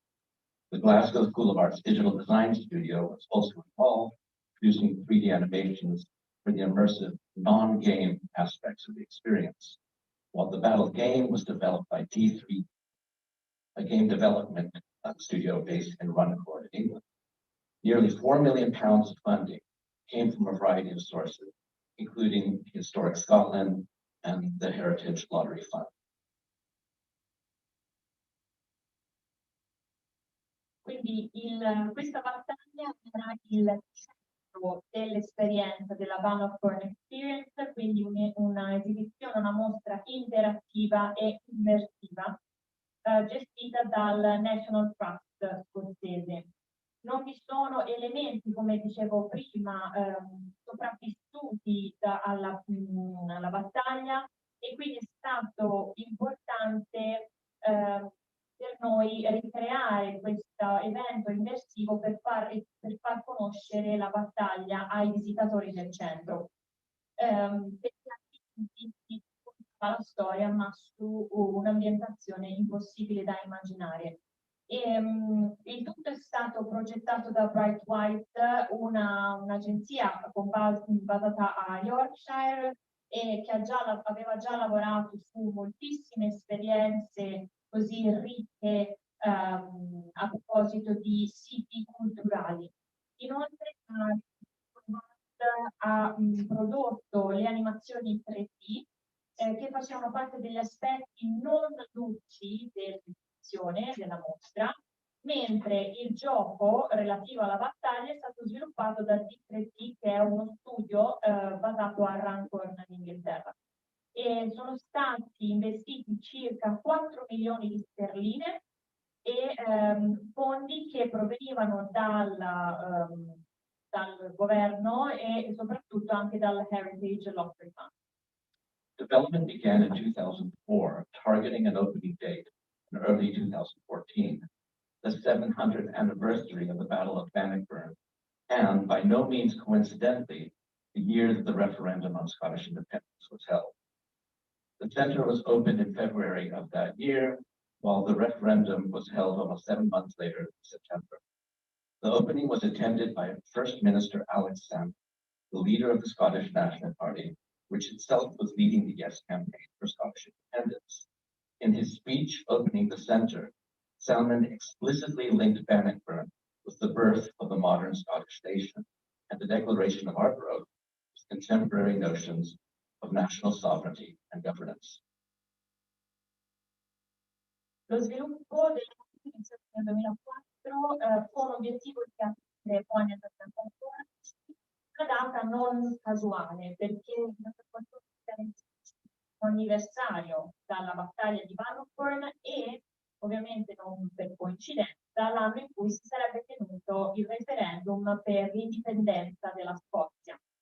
E il centro ha aperto a febbraio, il referendum invece si è tenuto 7 mesi dopo. L'apertura convenzione vista la presenza del primo ministro Alex Salmond, anche leader del Partito Nazionale Scozzese, che guidava in quel periodo la campagna per il sì, quindi che sosteneva l'indipendenza scozzese. Nel suo discorso di apertura ha menzionato la battaglia di Bannockburn come il momento della nascita della nazione indipendente scozzese e la dichiarazione inviata al Papa come un documento che segnava le nozioni contemporanee di sovranità e governance nazionale. The battlefield game was the final gallery in a series of rooms connected to the book shop. The interactive experience required advanced booking, but a static exhibit of informational text was, still is, available, but without booking or payment. The non-game interactive immersive exhibit includes animated 3D models of various participants in battle, with information about their origins, loyalties, and motivations. These included Welsh and English bowmen who had been pressed into the battle, as well as the military and political leaders of the event. Amusingly, the large number of historians consulted for the installation initially disagreed so strongly about the details of the visual depictions of the participants, especially their clothing and weaponry, that several were dismissed, leaving only 2. The pre-game gallery space was, in its own way, interactive as well. Visitors would explore the material on touchscreens, and an immersive battle experience would place them between a volley of arrows and their targets. Children were known to instinctively duck to the ground during the sequence. Il gioco relativo alla battaglia stessa era parte della parte finale, dopo una serie di stanze collegate poi successivamente al gift shop, quindi al negozio di souvenir. L'esperienza era interattiva e richiedeva una prenotazione con largo anticipo, ma anche una mostra con altri testi che sono ancora disponibili e che potevano essere visitati senza una prenotazione, addirittura in modalità gratuita.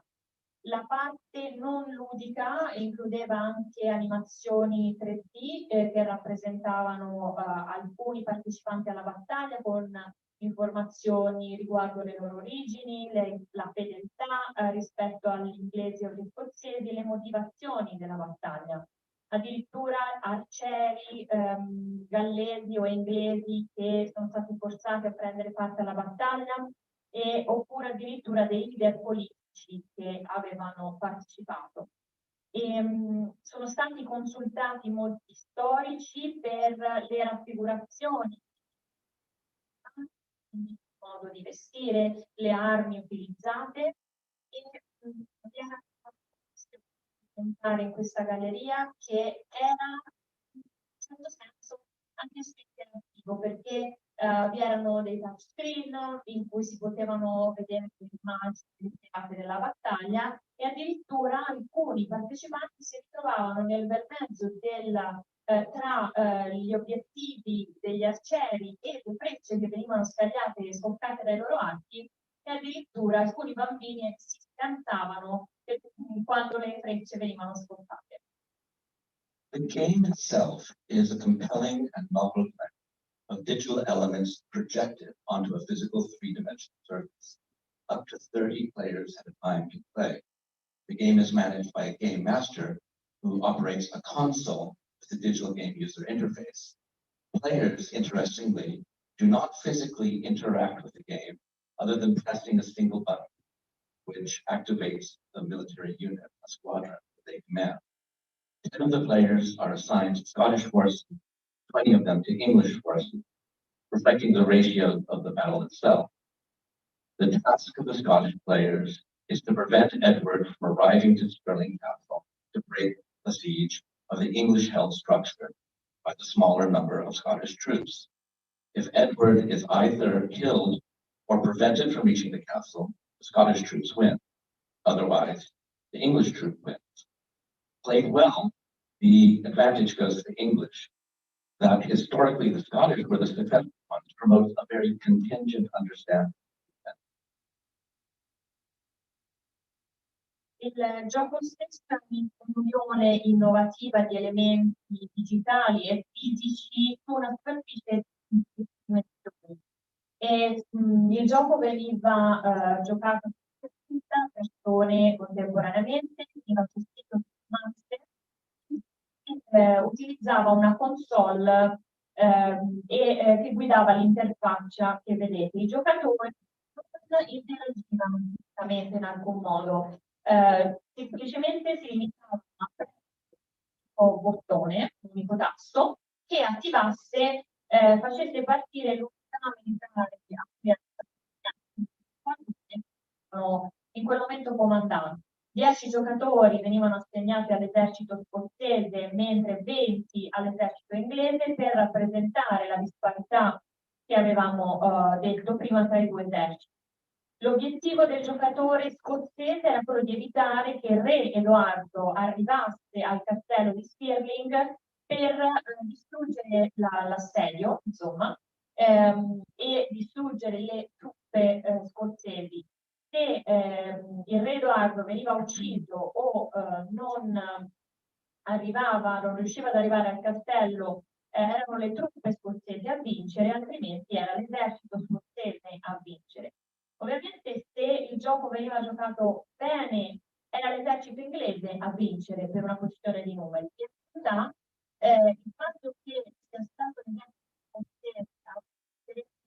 anche una migliore comprensione dell'andamento dell'evento. Each player in turn tells the game master where they wish their squad to move and what they wish their squad to do, to attack, take defensive position, to seek cover, etc.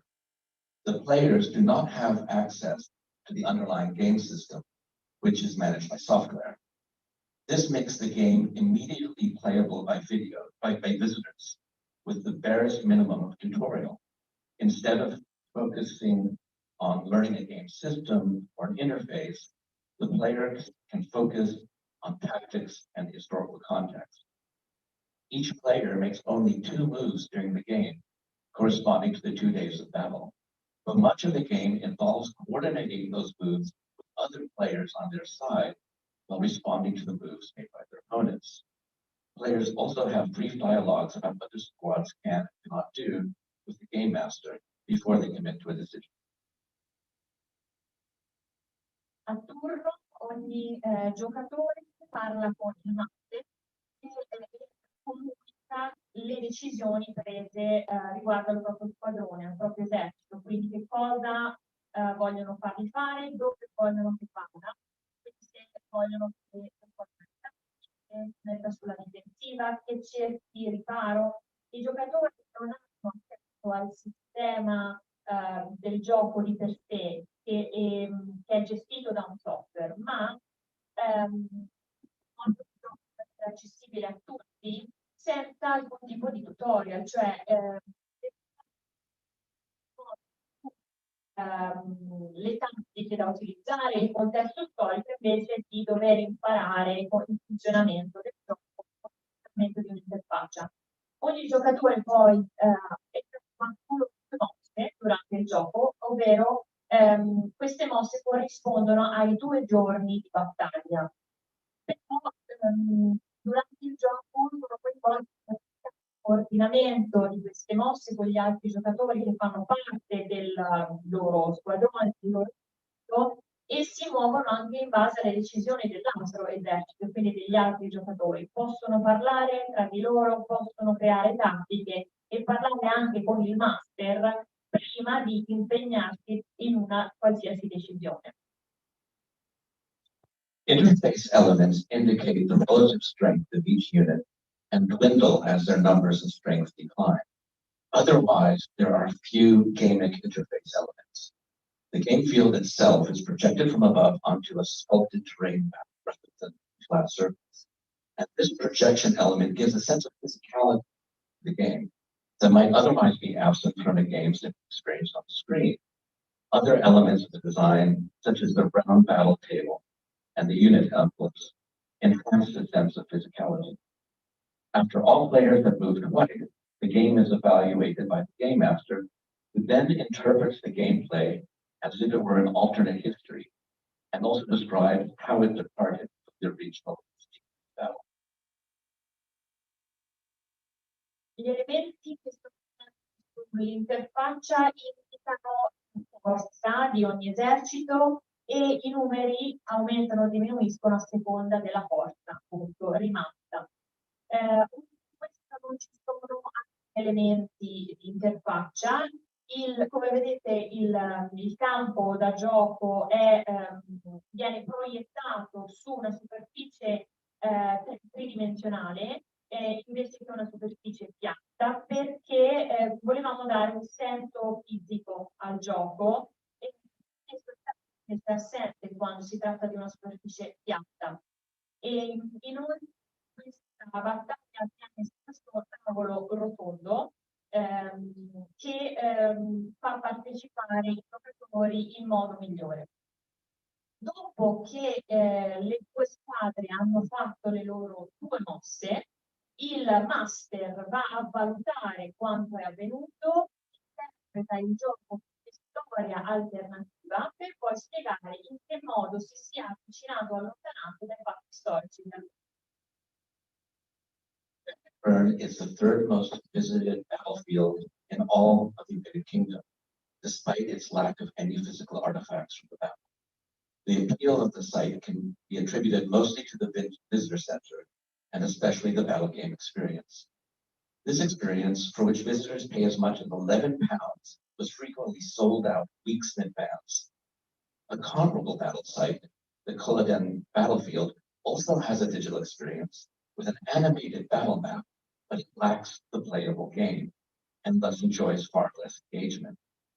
It gets only about a third of the traffic effect.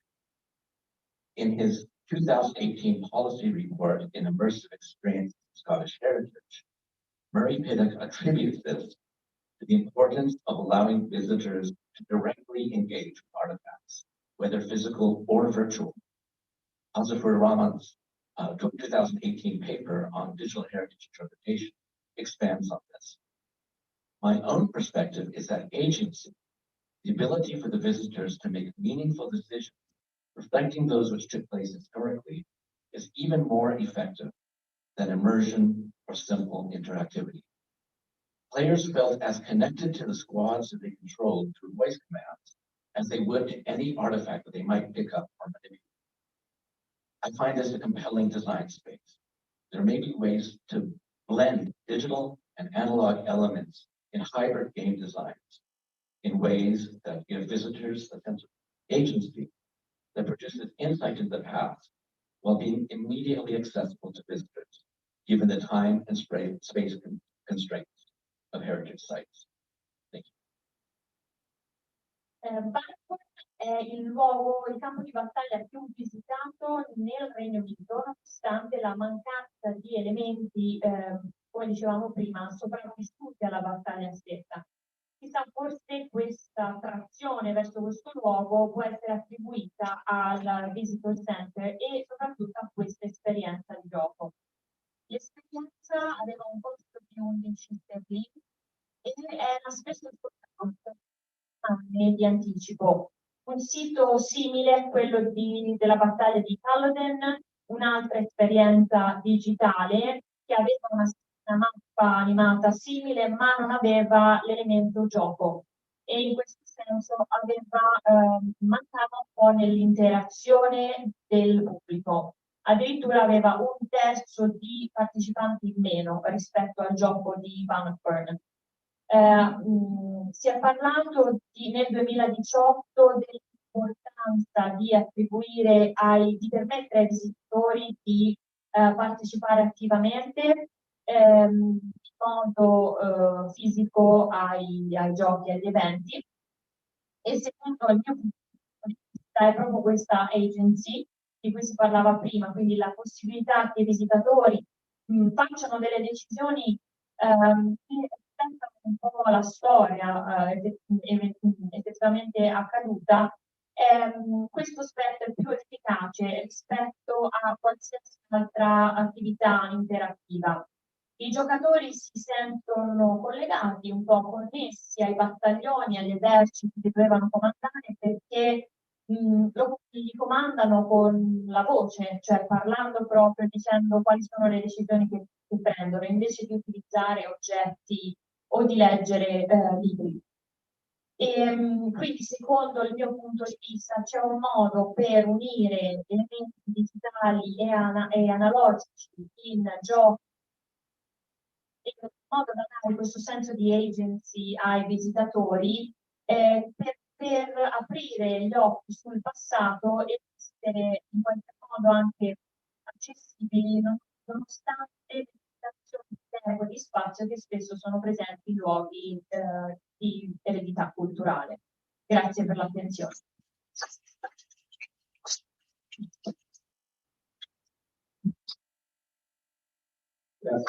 Grazie William. E purtroppo, come William diceva, questo gioco della battaglia di Bannockburn non è più disponibile. A breve forse parleremo anche del perché prima o poi. È una cosa su cui William sta facendo ricerca. Perfetto, allora come dicevo, le domande adesso si possono fare domande e mi chiedevo soprattutto se Andrea Angiolino, che abbiamo qui se vuole dare una sua risposta, dell'intervento di risposta alle relazioni che abbiamo avuto oggi, ma dopodiché, dopo di questo intervento, se avete domande, della poi portiamo il microfono. So unfortunately, as William said, this game on the Battle of Bannockburn is not available anymore, and maybe we'll soon know why, since he's researching on that. So now, before the Q&A session, maybe Andrea wants to tell us something to give us a feedback on the speeches we just heard. Sì, io sono molto colpito dai progetti, dalla profondità del lavoro fatto nelle varie occasioni. Rispetto al primo intervento del Salotto di Giano, noto che si è ricorso a un gioco esistente. La creatività è stata nel creare un modulo aggiuntivo, una avventura calata di questo evento, usando il regolamento per la Lex Arcana, che è un gioco commerciale. E allora, da autore di giochi commerciali, aggiungo appunto che quando ci sono risorse in campo, quelle scozzesi, in cui si crea un gioco su misura, ovviamente si hanno dei risultati molto efficaci, soprattutto se poi si coinvolge, come si è fatto, entità professionali specifiche del design, perché poi per esempio nella scuola dove le risorse sono scarse c'è una buona volontà, magari si opera senza necessariamente coinvolgere i professionisti, cioè, ci si dà molto da fare, ma poi non sempre i risultati sono all'altezza. A volte può essere utile appunto ricorrere a quello che è il patrimonio vastissimo dei giochi esistenti e magari appunto sfruttare quello che è poi anche la passione che noi autori mettiamo nella ricerca, nella valorizzazione degli elementi, anche perché poi a volte andiamo proprio a scavare nei musei e nei luoghi per utilizzare il patrimonio. Se io faccio giochi aerei e utilizzo gli aerei di Duxford o gli aerei di Vigna di Valle, poi mi ritrovo a fare magari una lettura del libro gioco degli aerosicuranti accanto all'aereo di Vigna di Valle che io ho usato di base, la cosa è veramente, insomma, funziona molto bene. Quindi a volte ottimo andare a cercare risorse per creare apposta, ma a volte le decine di migliaia, centinaia di migliaia di giochi da tavolo, giochi di ruolo, di libri di gioco, ci possono essere delle sinergie molto forti, come sono state con Salotto di Giano. E se volete domani alle 11 parleremo sempre di scrittura, letture pubbliche per alzare la mano, e poi è lo stesso strumento che evidentemente in Francia è stato il riferimento usato per la cosa.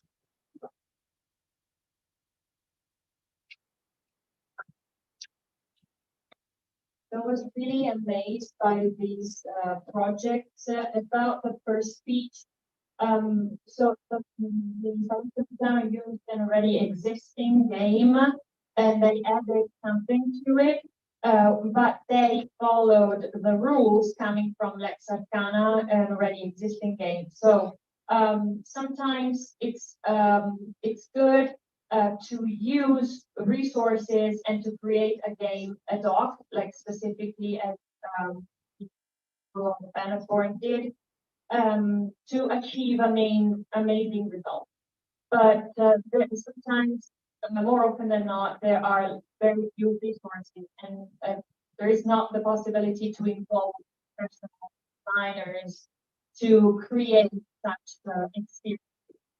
So we can use already existing games and we can unite them with the passion of authors to who may study or document themselves, like in museums and other places, to create new aspects of already existing games. There are thousands of them. There are thousands of role-playing games or book games that can be read. And tomorrow at 11 a.m. we're going to talk about reading these game books here, and we may talk about again about the French experience because they used a book to create their game. Grazie Andrea. E apriamo la sala a domande, se ci sono domande da parte del pubblico. Sì, facciamo uno.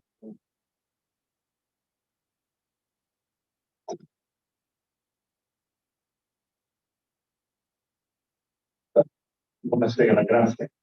Una semplice domanda tecnica sulla battaglia di Banno.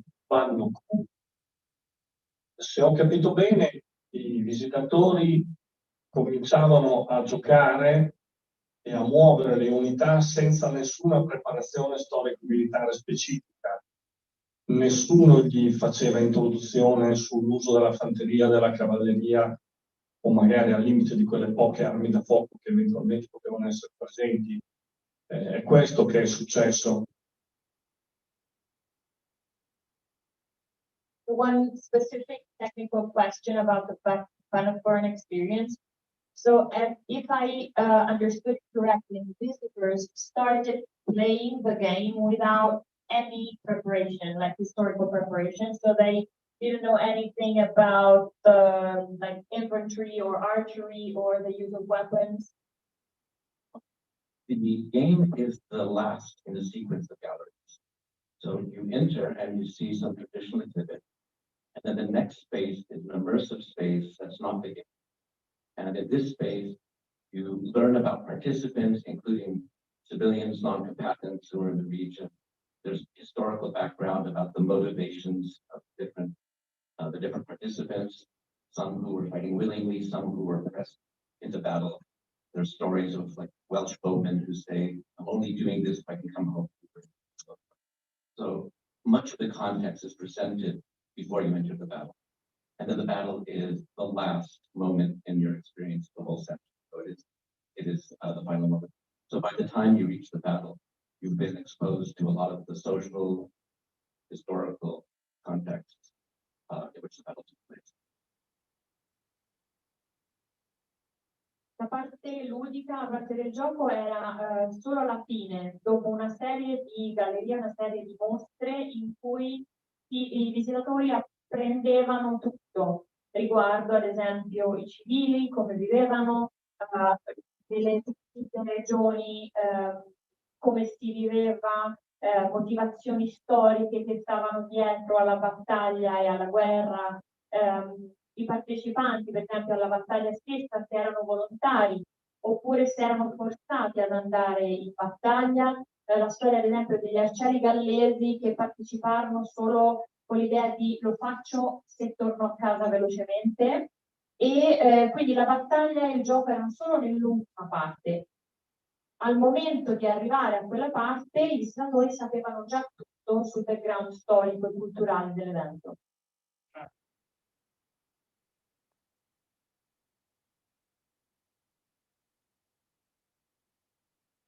Io avevo delle domande, una in particolare sta francese, ancora collegata.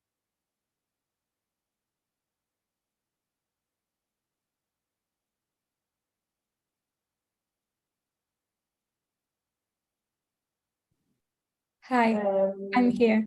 Hi. Jeanne Besnard, are you still there? Yes, I am. Can you hear me?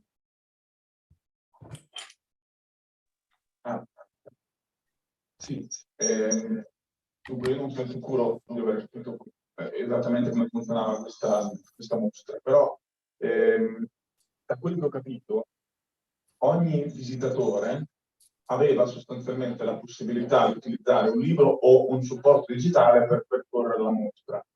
E quindi mi chiedevo, tra le due esperienze, ho avuto l'impressione che la componente dell'interazione sociale fosse molto meno,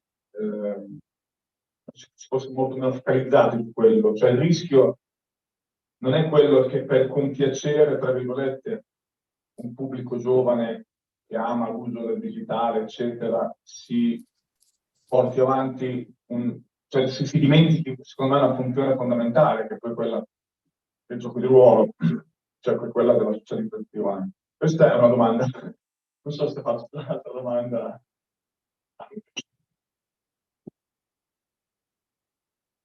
So the question is, if I don't know if I understood it correctly about how the game works, but so every visitor could follow the exhibition through either a book or an application on their phone. So I had the idea, compared with the other two experiences, that there was less focus on the interactive part, on the social interaction of visitors. So isn't there the risk to just to focus on the digital part, to involve the younger audience, and thus forgetting about the main goal of role-playing games, which is social interaction? Yes, the game, whether you play, I mean, I think that if you played on your phone, you will have more chances of being in your own sphere, because that's what phones do. As a visitor myself, I have noticed that when you have the booklet, usually people try to do the visit together, because it's actually much more fun. So in that, it was not designed to be a interactive game, like teaming up to go through the exhibition. However, it is what happens frequently, or you pair up with your friend, your family member, and you dialogue with the other, that how should I make that choice, or should we do this? And so in that manner, it did correspond to the RPG, but it is very much influenced by this, I think it's somewhat very French, Choose Your Adventure, which is a book. So it follows that structure of that you become a character, you're immersed in another time, other dimension, other multiverse, you're somewhere else, but you are making your own decision, because you are being your own self, or that's created self in another period, and you have to build your own personal life. So in that manner, yes, it is less a group play than group game that you would have in a typical RPG, but it was nevertheless still quite interactive. I don't know how to say it better, but I hope that answers your question. Abbiamo pensato che utilizzando un'applicazione sul telefono si potesse avere più possibilità di partecipazione, nel senso che quando un visitatore deve seguire un libro o una brochure che sia, tende a unirsi ad altre persone, a collaborare con altre persone, perché è anche un po' più divertente. Ma il nostro gioco non era stato progettato per un lavoro di squadra. Spesso lo abbiamo visto avvenire, cioè magari degli amici che giocavano insieme o membri della stessa famiglia. Quindi da questo punto di vista c'è l'aspetto del gioco di ruolo, ma è una cosa prettamente francese, proprio perché è legata al libro Scegli la tua avventura, tu sei il tuo eroe, perché è la persona, il visitatore, che sceglie il proprio personaggio e è immerso nella sua vita in un'altra dimensione, in un altro periodo storico, ma sei tu, visitatore, a fare le tue scelte di vita per il personaggio che ti sei scelto. Quindi da questo punto di vista è meno legato ai giochi di ruolo, perché è più un gioco individuale, però è al contempo abbastanza interattivo. Non so se ha risposto alla sua domanda. Una visione un po' diversa su questa cosa qui, ma in realtà non.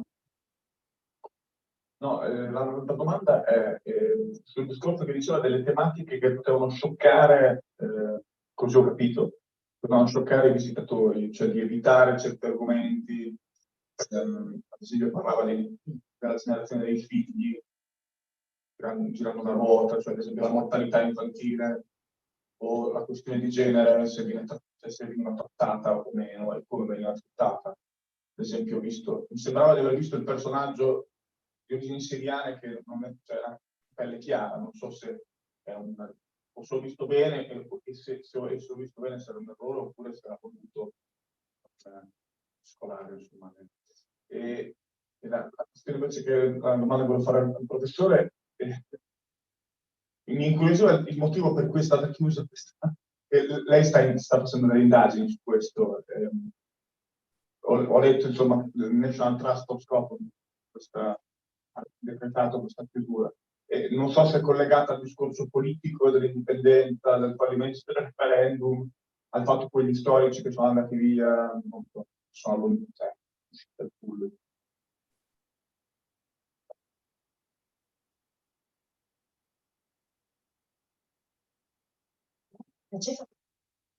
Faccio giusto una piccola spiegazione terminologica perché abbiamo un problema di definizioni dettato dal fatto che ognuno ha la propria tradizione nei diversi paesi.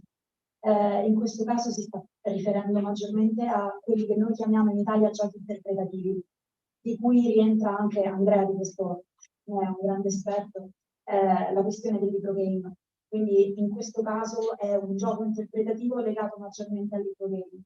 Non è il gioco di ruolo come lo intendiamo noi in Italia, dove, lo dico per chi eventualmente non dovesse saperlo, provenendo magari da altri settori, è un gioco di narrazione condivisa dove può o meno esserci la figura di narratore che imposta una scena, una situazione e le loro scelte l'andamento della storia fino ad arrivare alla conclusione dell'atto narrativo. Quindi da un punto di vista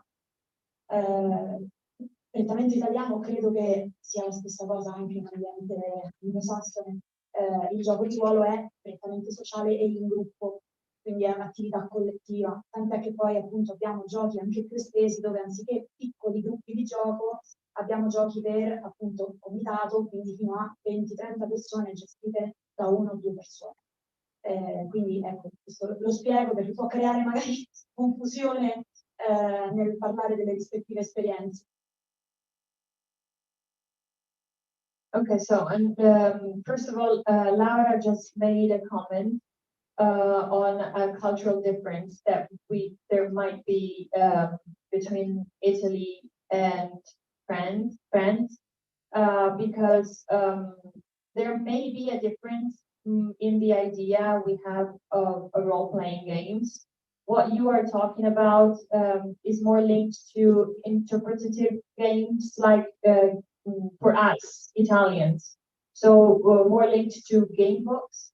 Whereas in role-playing games, the narrative is shared between players and they together make choices to develop the story and to bring it to a conclusion. So it's a very social game, let's say. So role-playing games can involve up to 20 or 30 players.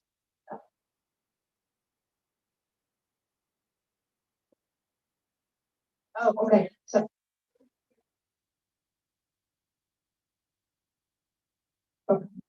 okay. And then the other question for you, Jeanne, it's also about the topics you say might be for the audience. So you decided to avoid talking about certain topics. So the person here in the audience was wondering about topics like child mortality or the question of gender, how you treated it. And he saw also that a Syrian character was depicted with a very light complexion, like light skin color. So is it something you chose to do on purpose? And then there is another question for you, but then I'll ask later. Okay, so there was some trouble about hearing what you said. for the question of the sensible topics, the question of child mortality was raised. It's part of the step of when you spin the wheel to receive the amount of children you receive a number of children alive or dead, because they teach you that child mortality was very high. And so you have 2 living daughters, for instance, or I think when I played the game, I had 3 living daughters and 2 dead sons, because they want to, every person has to discover that mortality is part of the game. Either you are a child, a teen, or an old person. This is not the kind of sensible topics. The kind of sensible topics that was not mentioned must be like child molesting, rape, sexual assaults, and all kinds of dangers that a woman, for instance, could encounter in living in a big city in the medieval era. But it was definitely not the question of children mortality or gender. Gender was actually really a very important topic in the exhibition, but I sadly only had not had enough time to develop more. But it was actually one of the most frequent criticism of the exhibition, because the exhibition mentioned the name of Clovis, which is one of the most leading figures in French medieval history. And he is used by the far right as a kind of model, and so many people came as far right extremists and were criticizing that gender aspect. And so it was really, really in place, and it was the far right criticized that part of the exhibition.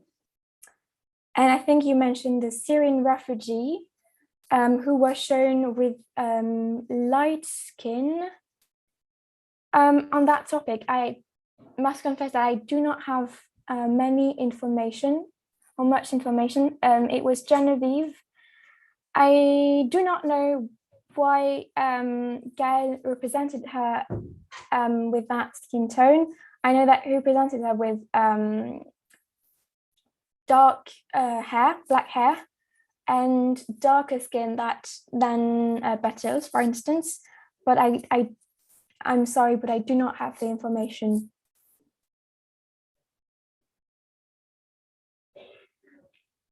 La mortalità infantile in realtà era una parte centrale, uno degli argomenti più sviluppati, e la questione della ruota del numero di figli indicava il numero di figli vivi e il numero di figli che erano morti, proprio per sensibilizzare su questo tema e far imparare l'esistenza della problematica della mortalità infantile. Quando io ho giocato in prima persona, ho avuto addirittura la ruota aveva scelto 3 figlie femmine vive e 2 figli maschi morti.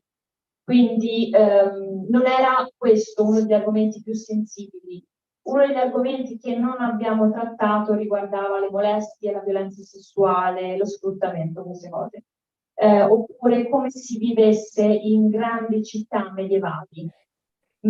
La questione del genere invece è stata trattata, è stata molto importante, però è stata anche quella più criticata, perché la figura di Clodoveo è utilizzata dagli estremisti di estrema dalla destra come figura di riferimento, e quindi hanno loro, questo gruppo politico, ha attivamente criticato la presenza dell'argomento del genere sessuale.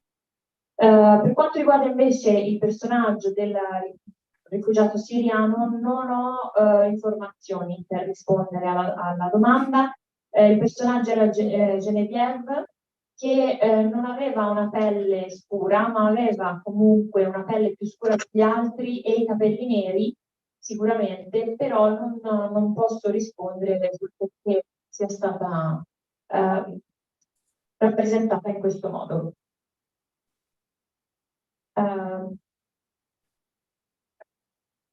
The question for you was okay. So the question for William was about the reason the National Trust of Scotland had to put an end to the exhibition. So there might be a political reason behind it.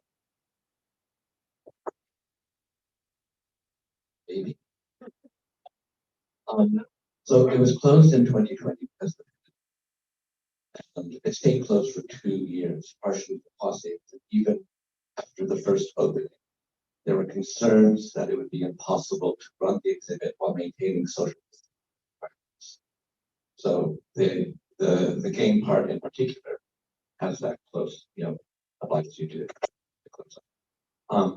Since then, however, they have reopened all the rest of the exhibit, but not the game.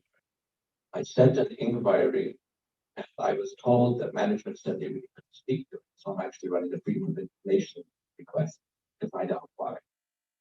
This happened because it was financially very successful. It was a little bit expensive to run because you had a dedicated game master, but there's an English expression, it washed its own face. There may be something associated with the politics of the independence movement. The chairman of the National Trust of Scotland was Neil Oliver, who historically was post-independence unionist. He's become kind of a alt-right celebrity since then. He's gone a very unusual route. But he didn't actually necessarily make the decision. It was kind of figured that. But the fact that the board of the National Trust of Scotland selected him as a chairman indicates that there are probably a unionist consensus among them. I'm still researching to diagnose why they made this decision. So maybe. Beh, la risposta è forse. C'è una ragione politica dietro. La mostra è stata chiusa inizialmente nel 2020 per la pandemia e nonostante le riaperture successive c'era una preoccupazione legata alla impossibilità di mantenere il distanziamento sociale, soprattutto nella parte finale relativa al gioco vero e proprio. Tutto il resto della mostra è stata riaperta, tranne la parte del gioco, e quindi ho chiesto perché. Mi hanno dato varie motivazioni, una di queste è una questione finanziaria, economica, perché la parte del gioco ha un master dedicato che deve essere pagato, ma diciamo che se ne lavano le mani a vicenda.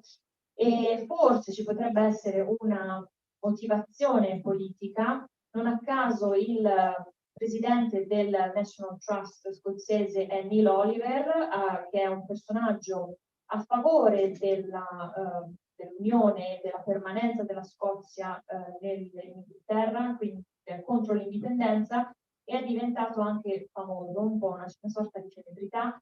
Non che sia stato lui in prima persona a prendere questa decisione, però forse il fatto che sia diventato presidente indica che ci possa essere una questione politica dietro la decisione.